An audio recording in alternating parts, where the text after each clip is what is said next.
He's got to remember his I question. got to remember what my question is now. You guys distracted me. Do you remember having a favorite book when you were a kid? Not really. I You mean, don't think so? no, I didn't really read a lot as a kid. Nothing that came up in school or anything like that? Well, you know what? I remember reading. I wouldn't say it was my favorite book, but I Sure. remember it was the first book I actually read. What was that? It was To Kill a Mockingbird. Okay, I like that one. I like that one in school. Yeah, and it was in school. They forced us to Of read course, it, so I ended yeah. up reading it. Yeah, That was most of the reading that I did anyway. Yeah. What about, I guess maybe not as a kid, what if we go into, like, because I think you guys read a lot more than we did, because, especially on, you always, I mean, that's always the thing in Seinfeld, right? I don't have anything to read on the flight. You know what I mean? Yeah, So, yeah. is there a book that you remember standing out to you when you were, I don't know, maybe in your teens or in your 20s that you read and it stood out to you and you, anything like that? I'm trying to think. You know, I really got more into reading after I got my first sales job. Okay. And there's a funny story about that. I remember my first sales job. I don't even remember what I was selling, but I remember the guy. Could it have been dog food? I remember you told me you No, sold that dog I did food. sell dog food, but that was later on. But this was one of those they'll just hire anybody kind of sales jobs. Sure. And so the guy brings me in his office, you know, and I got the job, and it had a little salary, but it was mostly commission. And I said, well, you know, I mean, give me I need a plan. What are my next steps? And he went over to his window and he threw the window open and he said, "There's your market." I Oh can my see gosh. by your look on That's your face. so annoying. Right? That's what he said to me. Yeah. And- One but of then those what he dudes that thought he was real. He spoke in platitudes, you know? Yeah. But here's what he did Yeah. do, which I if you thought can was balance the tack hammer on your head, you can have a balanced attack. that was kind of how initially it felt. Yeah. Right. But then he did go over and he pulled the book off a shelf, and it was Green Eggs and Ham. Okay. And he said, here's what he said. yeah. He said, you know, if you read Green Eggs and Ham, it's all about persistence. He says, you got no skills, but you're a friendly kid. You can do fine at this if you just work at it every day. He said, so persistence really is going to be your best. Yeah. And so in that moment, I was like, you know, like You're full of it. Yeah, I was like, I just rolled my full of it. eyes super heavy because I had a boss one time, and we asked him, "What's your favorite book? What's the most meaningful book you ever read?" And he's like, "Oh, The Places You'll Go." Yeah. And we're here like, we go. "All right, you're Right, full right. of it, dude." Well, but anyway, what I did do in that moment is, you know, I thought, you know, because you're never going to win as a skeptic. I mean, and I'm naturally a skeptic. Yeah. But if you don't pour Wait, yourself wait, into hold something, on. You're never going to win as a skeptic. yeah, if you I almost- decide to do something Okay. and you're skeptical about you're going to be successful about it or you're going to do well, you won't do well. You got to be all in. You got to be all in. Yeah. So in that moment, I thought, I got the job. He's going to pay me a little bit, and if he's going to pay me, then he's paying me to learn. Yeah. And so I thought, I looked around his office, and he had a nice office in a nice building, and he was making money. Yeah. And I'm like, well, you know what? I can either just roll my eyes and think this is the stupidest thing ever, or I can just go out there and be persistent, you know? And so that was kind of the beginning of my sales career. But I learned some simple, that's when I started, as I would drive, I would put in cassette tapes. And you see in my library, so most of my reading was done listening. And Yeah. and so I read probably hundreds of books by listening to them initially. Yeah, I remember, I mean, this is obviously before Audible or Spotify or anything like that. You would just grab random books on tape from thrift stores and stuff. Yeah, still do. Yeah. What do you play it on? If they look interesting, I have a CD. I have a CD player converter? in my car. Oh, you'll buy the CD CDs. booklets. Yeah, yeah. You're not buying the tapes that have like No, remember the eggshell clamp things that had them all set into different. No, but I've got a ton of those downstairs in my library. I know You've you seen do. all those things. Yeah, yeah. And by the way, I did have somebody convert hundreds of them one time for me. At one of the jobs I used to have, we had a guy that liked doing that kind of stuff. So I just gave him tape sets, and he just converted them all to CD. Did he have a machine? I mean, Yeah, he did. He had He a had a machine he machine. could do it. Okay. Yeah. But I remember one of the most, and you know, it's all the standard sales books back then. It was, you know, The Greatest Salesman in the World by Og Mandino, yeah. and it was I can't remember the other. There's another old guy that was a really good salesman that would a bunch of platitudes and generalities, and you know, put but one of the things I heard on one of the tapes somewhere that stuck with me is he said confidence will get you a lot of sales, and he said one of the best ways to do that is when you walk in, is to pop a mint in your mouth and let them see you doing that, and then offer one to them, like the secretary. Because usually the secretary is the gatekeeper for the Sure. the person that buys, you know. Yeah.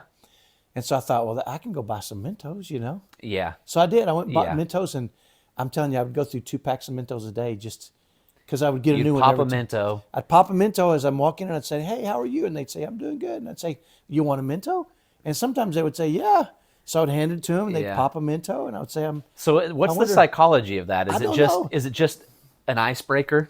Or an icebreaker? It could be, but I think part of it was it's disarming, Oh, okay. and they're trying to be a gatekeeper for the guy who doesn't want to be sold to a lot of Sure, cases. sure. Yeah. And so do you it's think a lot of really- sales dudes go in with the sale on their brain way too like? You have to. I mean, Yeah, if yeah. you, especially when you don't have any skills, Sure. you're just like, I got to make a sale so I can make some money. Yeah. But then, after a while, you start to realize there's a different way to do it. But by then, you've usually made a couple of sales, and you've kind of figured, Yeah. if Because you're not selling the product, you're selling selling yourself. yourself, Yeah.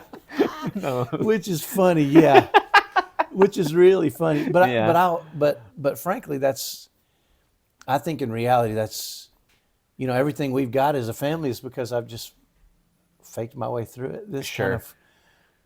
kind of, Sure. Yeah. and the truth is, a lot of those books, you read a lot of those kind of things in them, where you get ideas and you implement them and try them. I'm not much of a reader of Fiction. fiction at all. Yeah.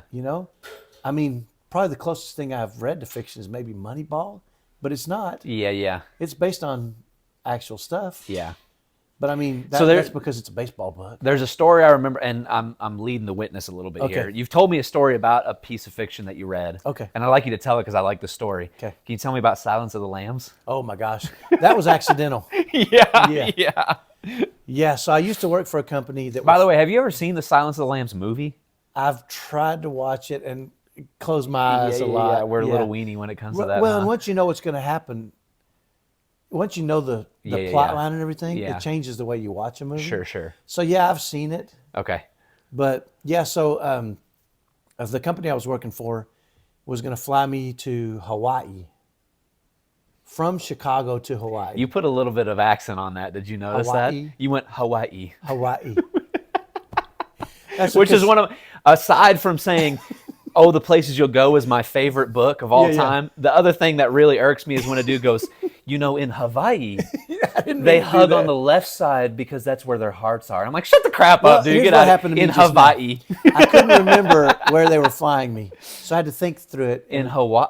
Hawaii, yeah. That's Yeah, what happened. okay. That's where that Okay, came I'll from. give you the benefit of the Yeah. doubt. So I flew from Dallas to Boston, which was funny because when I was From Dallas to Boston. and I used to refinish bronze, so I'd go in and scrub Yeah. down metal. I think you told Yeah. it that a little bit about Right. that in one of our last episodes. So and there weren't a lot of people that did it, right? So they flew me to Boston to do it, and when I first got to Boston, I couldn't figure out why everybody was gay. Every guy was gay. Every man I met was gay in Boston. in Boston. And then I got on the job, like we flew in the night before, and I'm like, dang, everybody in this whole freaking hotel is gay, man. Everybody. And there were some dudes that didn't look gay, didn't act gay, but they talk gay, And this is how limited I was in my social Sure. circle, right? Yeah, apologies to all of our Boston listeners, by the way. And then I finally got on the job site, and the foreman was a big old rough dude, man. And he comes out and starts. Yeah. It was the accent made me think they were all gay. Yeah. And then I realized pretty quickly Because I'm sure the foreman was the biggest, Irish Catholic dude that you could find. He was masculine as you can get, man. Yeah. And I realized, everybody, and I only had access to just one or two people in the hotel. Sure. The guy that took the bags and the whatever up front. So I was a little confused at first, Yeah. but then I realized. What year? By the way, what year? For context of the culture at the time. Yeah. What year would have this have been? This had to be in the mid. I graduated in '84. Okay. So it's probably '86, '87, '88 Okay. in that area. Yeah. And up until that point, you only knew I had never how y'all flown. doing today. I'd That's never, all you. I'd never really left Texas. I'd never really flown Okay. anywhere. Okay. Yeah. So this was, right. So I So you were worked in- 2021 at this time. About, Okay. yeah. Okay. So I flew to Boston, and then they were flying me from Boston to Hawaii.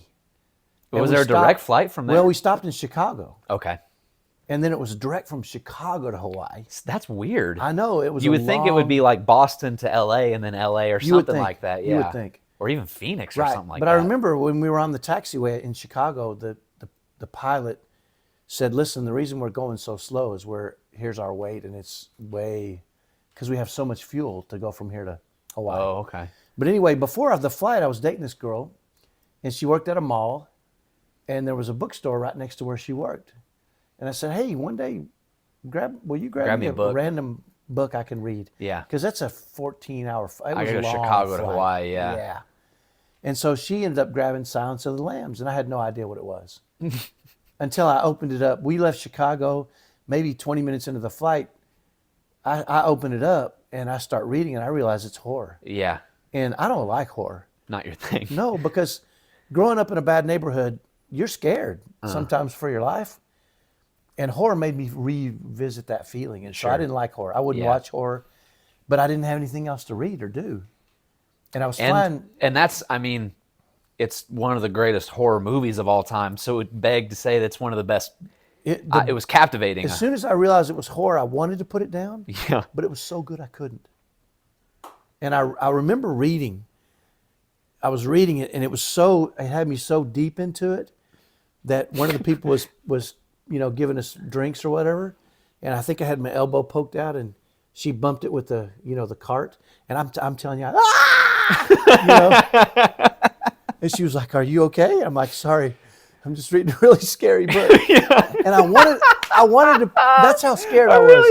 A really scary book. Do you remember in Shrek 2 when the king scares Shrek when he's going through Fiona's diary and he goes, "I'm sorry, I was just reading a scary book."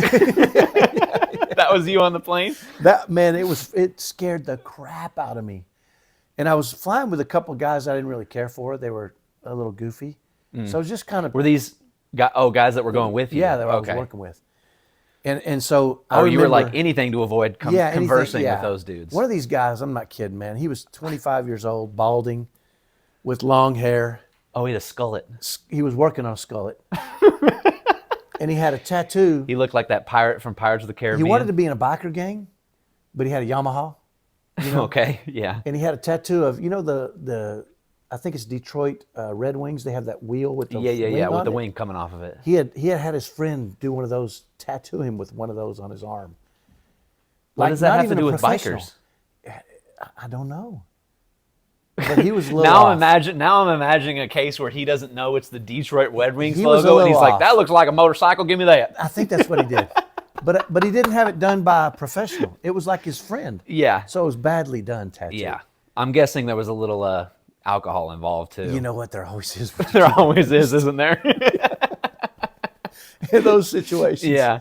Yeah, and so I remember the book was so good I couldn't put it down, and I was scared for my life that whole flight. Did you knock out the whole thing? I on the read flight? the whole book I couldn't sleep. I think I ate a little bit, but I mean, the book is just. They serve liver and fava beans on the. They could have. I don't know. I could have had with the a nice Chianti. I could have had that or the vegan meal. I don't know what I had. Yeah. But I remember. There's one of the things I like to do when I read books is take something out of it. Like a lesson? Like a lesson, even if it's fiction.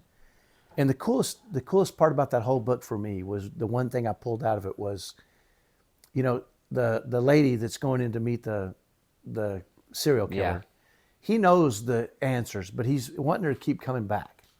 Yeah. And so he's only feeding her a little bit of information at a time so that he can keep that relationship going. He does that in the other book with Detective Graham too. Yeah. He's playing a game to where he feeds her a little bit of information, but what he says at one point is she can't figure out, because he's killing in so many different areas, they can't isolate where he lives. Yeah. And so he says at one point, well, we covet the things we see the most. And it makes her realize the first killing would have been the one that he was planning closest to. Closest. Yeah. And so that gives her some, right? And so after that, I remember starting to think, why do I like what I like? And in a lot of cases, it was because I see things over and over, right? Yeah. And made me realize that was a real Yeah. thing for It was me. the algorithm before the It algorithm was existed. it was your own physical personal algorithm, right? Yeah. And it made me realize I need to spend time with the right people and spend time in the right places. Yeah. Because if you're in the wrong places over and over and over, you'll covet those things, right? Sure. Yeah. And it was really and I can interesting. choose, if I spend enough time in one area, I should end up liking it and wanting more of it, right? Yeah. I think that's true. Yeah. Where you spend your time is where you're going to feel most comfortable. You're going to get comfortable because Yeah. nobody's comfortable initially Sure. anywhere. Sure. But, I mean, unless you fake it like I did, walking in with popping Mentos in my mouth. Yeah. That's Watch pretty, I'm the- glad you asked that because I had forgotten all about Yeah, that the writer story. of that book is like, these guys will be popping mints and they don't even know. There's no reason. Yeah, But yeah. it was a placebo that Minto was practically a But you know what? That thing also led me to read other books that gave me a lot of great ideas for different things. And I tried to share one with you. I think when you were waiting tables at Big Judd's, I told you if you leave a mint when you start, your tips go up by a certain percentage. But if you leave 2 mints, your tips go up even Yeah, it higher. wasn't mints, it was candy. It was candy. Yeah. Fill your pockets full of candy. and Yeah, just get my bigger and apron bigger. was full of Starburst, and I would drop Yeah. Starburst on the table, and everyone made fun of me for doing it. But it had been proven to work because it's one of those things and it was a sales technique Yeah, is give as much as you can or figure out a way somehow to give yeah, and then they'll reciprocate, interesting. But yeah, I had forgotten all about that book, but that wasn't until I was Yeah, you shoot. were 22, 23. Yeah. Yeah, so maybe my question at the beginning as a kid, maybe that's not quite the right question. Yeah, but because I didn't read as a kid. You did. I did read as a You kid. should share that. What was I the was book into you the read? Harry Potter books. I was really into those. A series of unfortunate events. I really like those, But yeah, I was swept up in the Harry Potter craze of the late 90s, I was reading the fourth book when the movie came out, I remember you sitting in front of the TV when it came out. Yeah, I remember going, actually, I think Grandma Sherry took me to go see it, Okay. right? Which was, the event. Over the top. The event of the lifetime, right? Yeah. And I probably annoyed her to tears because I was sitting in the theater and I would go, chapter 1. Yeah, You I remember you doing that with me. At home. Yeah. When we got the VHS. Yeah. Chapter 1. And you quoted the chapter name. You had it all I down. knew. Yeah, I was pretty By obsessed the with way, the your Harry mom Potter. made me keep my mouth shut on that whole deal because I thought, I'm raising a freaking egghead here, man. This is, and Yeah. Shelley was like, it doesn't mean he's not going to, because I drilled you with yeah. baseball when you were a little kid. Sure. Yeah. I wanted a little, Yeah. I wanted a little athlete. You're like, he's reading about wizards? reading You're like, about maybe he's wizards. from Boston, if you know what I mean. I never said that. I know. Yeah. You're like, I'm going to have a nerd. But I'm going to have a nerd on my I did hands. tell Shelley, maybe reading in his, maybe I did go out and throw a baseball at his head a couple times and just get him. You know what took me out of reading? This is going to that? make you laugh real hard. Oh, this is great. This is great. This is, Yeah. and apologies in advance. This is going to sound real judgmental what I'm about to say. It's okay. Right? Yeah. I was a huge reader, like up in my room reading until 6th grade, Okay. right? And it's because in 6th grade, I joined a club at school. This is when we moved up here to Boise, right? So we had moved from Texas up to Boise, 6th grade year, first year in the new middle school. I joined a club at school called the Page Turners Club. It was a book for people who really love to read, right? Yeah. And I went to that club and I participated in the club and I didn't quit. But at a certain point, I said, I don't want to be like any of the people at this club. Right. They're They're a little too introverted. They're not. I mean, not just introverted, but goobers. You know what I mean? Yeah. They're living more at Hogwarts than they're living here. You know what I mean? Yeah. And it's not that I didn't want to be like them or that I Right. thought You that just they were were more too comfortable weird. in I was other areas. like I'm not like them. Right. I'm a little bit different than them. And that's Right. that's kind of when I checked out of reading as a hobby. Yeah. Well, and I saw it. I mean, that was what I was thinking from the beginning, and I was like, Shelley, stop buying him books. Maybe I need to buy him do we have a ping pong table? I'm looking for ways. You know to why get Mom you liked involved. books? Because it shut me up during the day. I wasn't bothered. She had to deal with you all day if long. she bought me a chapter book, she got 2 hours of peace and quiet from my butt. She didn't have to hear from me, Well, the problem was you were the only one. Zach and Eric and all the Yeah, other none of ones them were around. into Yeah, they it. were I was crazy. into it, yeah. They were still crazy. So she was still busy. She just had to have to deal with your Yeah, business. but I mean, But your business two is was, easier might have than been, three. Yeah, your business might have been the worst too, because you were, I was you a were little bit into more everything, busy. Yeah, touching yeah, everything, messing with everything. yeah. Yeah, and that was, I don't know if you knew this, but I would come home and she'd be looking out the front window like, When is he getting here? I can't take it anymore. Yeah, Yeah, yeah. And yeah, I remember on multiple occasions pulling up and seeing her. I'm like, oh geez, the kids are driving her crazy today. But that's kind of what kids do. I think it's just what kids do. yeah, So nothing wrong with that. It's just yeah. the way But kids are I built. mean, Harry Potter was the big one.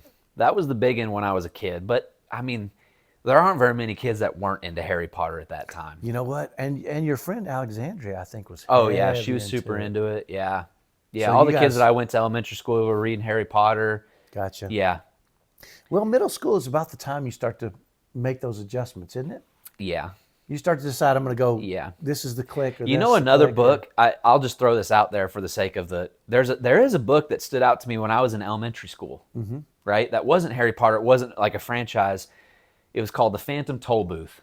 Have you ever heard of that book? I remember you mentioning that. And it was one of those ones that got assigned to us, and it was one of those ones that I actually liked that was assigned to us. Oh, And it's been years since I've read it. I need to read it again. But it's about this little boy, and I think the reason I liked it is because the author, I mean, the beginning of the book, it's like Milo was a very dull child, right? And it spoke much more Connected. like, it was much more like plain speak, right? I got you. Yeah. And I hope his name is Milo, but Milo basically gets sucked into this other world where he has to go save these princesses, but he's not battling dragons or anything like that. He's battling. It's hard to explain, but it's like a very. I'm having a hard time explaining it, but basically Milo just in his adventure he doesn't do anything except gain perspective that life is cool and he doesn't have to be boring anymore.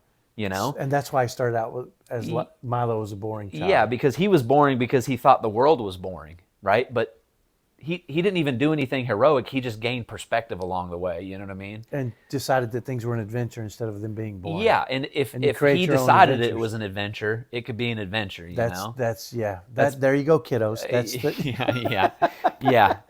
I don't know, Yeah. you say it better than I do, but yeah. Yeah. Yeah, that's there aren't I wish I And wish I need had to read more. that book. I'm doing a bad job of explaining it. Anybody who's read it and really loves it is going to be like, "You're killing it." But yeah, Yeah. The Phantom Toad with. I got to get a copy of that and read it again. Are you going to listen to it this time though? Well, you know, 'Cause you I read, listen to a lot of books I do now, listen don't to a lot of books now. Okay. It's a book for it is a book for kids. You know Right, what I mean? right. So I probably could grab a copy and knock it out in a couple of afternoons. You know? It's probably, is it written in a way like you talk? Some books are I a think little that's harder why to I read. dug it. Yeah, because there was nothing frilly about it. There was nothing. He wasn't trying to fill space with flowery No, no, no. words and that No, no, kind of no, stuff. no, yeah. He's just telling a story. Yeah, yeah, Those are the best kind, I think. yeah. Where they're just tell the story, right? And I'm that way too. I think that's kind of why I have a problem Yeah. with a lot of fiction stuff. Well, and especially a lot of stuff that they make you read in school, right? Yeah. It's, you know, it's not. It's how do I say this?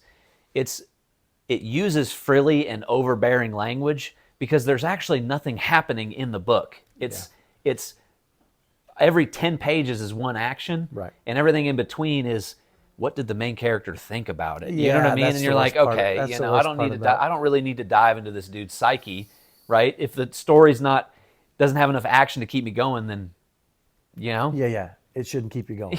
yeah. Well, I think that's part of that is because they want to have enough pages in books. Yeah.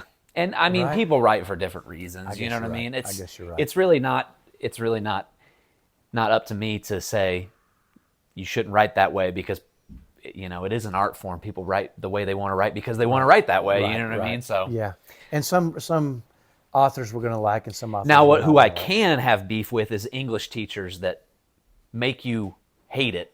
You know what I mean? The English teachers that go, "What do you think he meant by this?" And you're like, "I think he meant that the car was blue." That he was She's like, sick. "No, but blue is a metaphor." You're like, "Okay, you're making me hate it now." You know, right?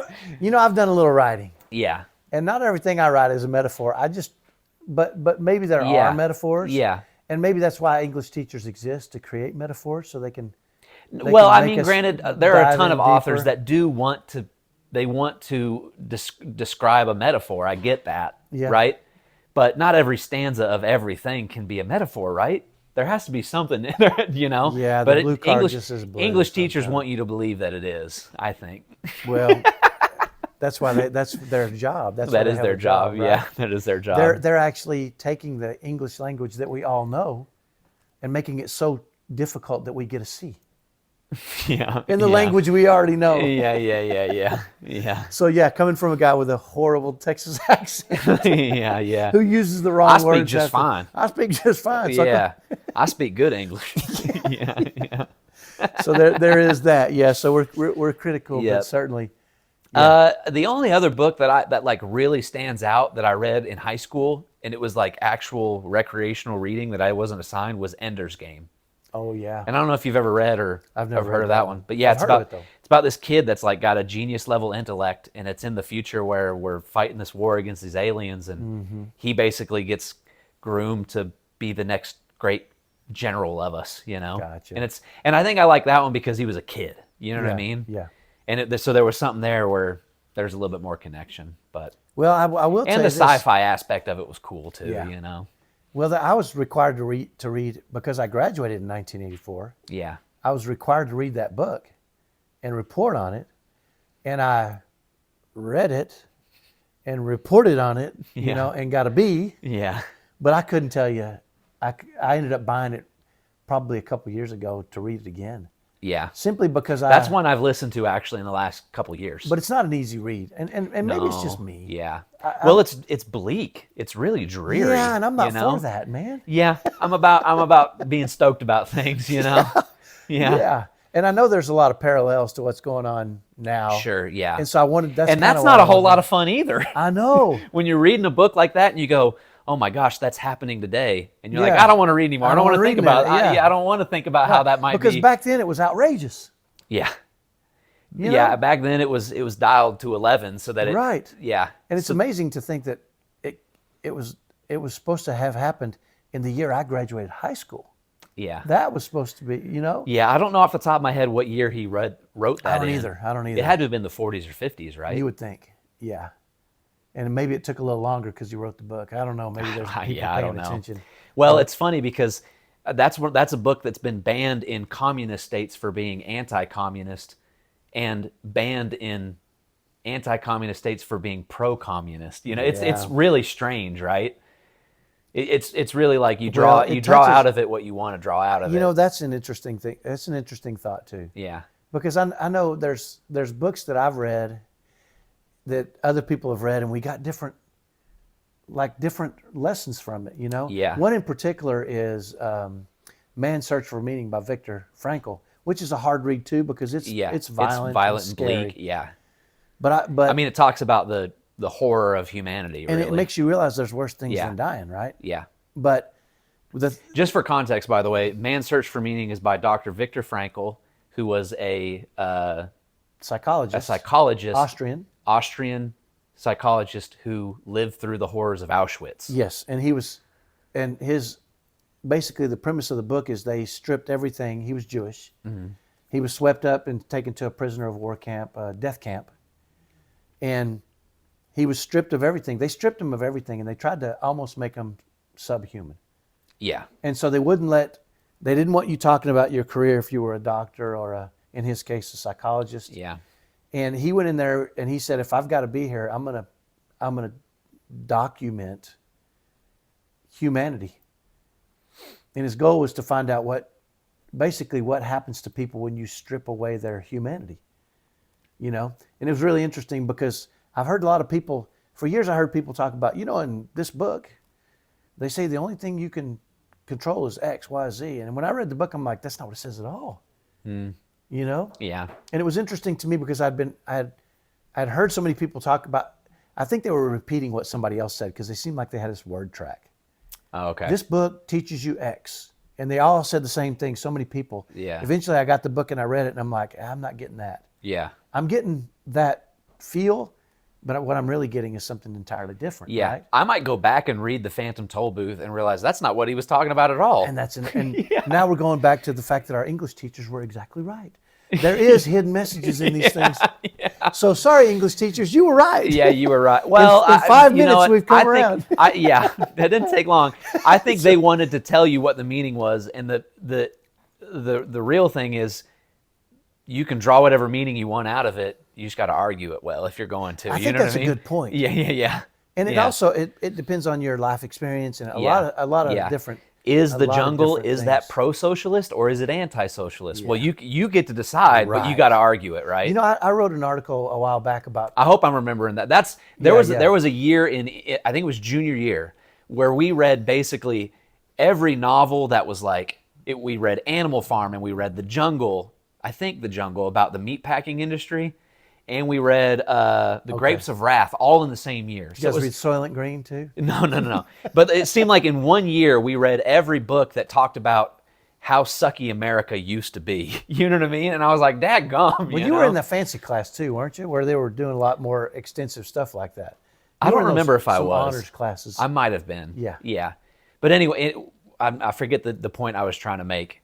We take different meanings from Yeah. So each one is like, well, is this pro-America or is it anti-America? Is it pro-communism, socialism? Is it anti? Like, what is the author? Which side is the author on? Right. Right. And I think it doesn't really matter.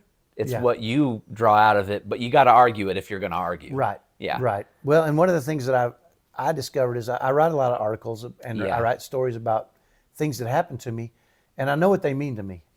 But I'm kind of an eternal optimist. Sure. And it's kind of communicable, for me. I mean, try to spread it everywhere I go. And so when I have experiences that are difficult or hard, for years I wouldn't really write the point or the lesson I drew from it. I would just tell the story, and I would think people were getting the same lesson I got. Sure. And then one time I put, "What do you think?"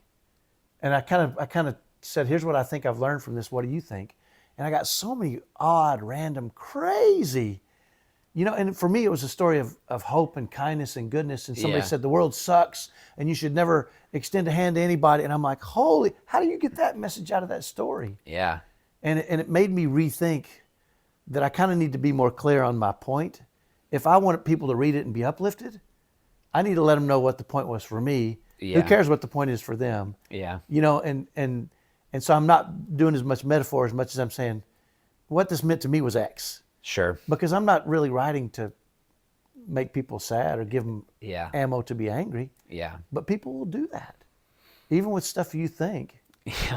Yeah.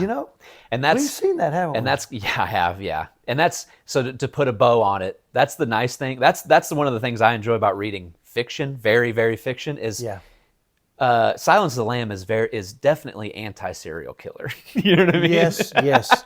In my mind, and there's comfort in that, reading that you're like, okay, this is just a story with some action and some easiness. And you will get caught. Yeah. Don't go serial killing. Don't go serial killing. Yeah, because you'll get found out, right? Unless you're the Zodiac or the... Stop. By the way, I read that book. My buddy Gary Phillips gave it to me. He said, read this one. He said, because he had a whole series of books, and they were all murder stuff. And he's my buddy Gary Phillips, great dude, but he liked that stuff. Yeah. And so he's like, read this one. And so I read the Zodiac Killer, and he didn't tell me at the end they didn't catch him. So I couldn't sleep for nights after that. Yeah. But they do catch him. They most do. of them. Yeah. Most of them, right? We'll end on that, and we'll save Gary for another episode. Okay. Because I think Gary stories could be an entire episode by itself. Because we could do. I know a lot Gary. about Gary, and Gary's one of the coolest dudes. We ever. could do a series on Gary. Okay. So we'll save that for another time. We'll do Gary another time, and we'll wrap it up. Sounds good. Cool. See you guys. See you guys.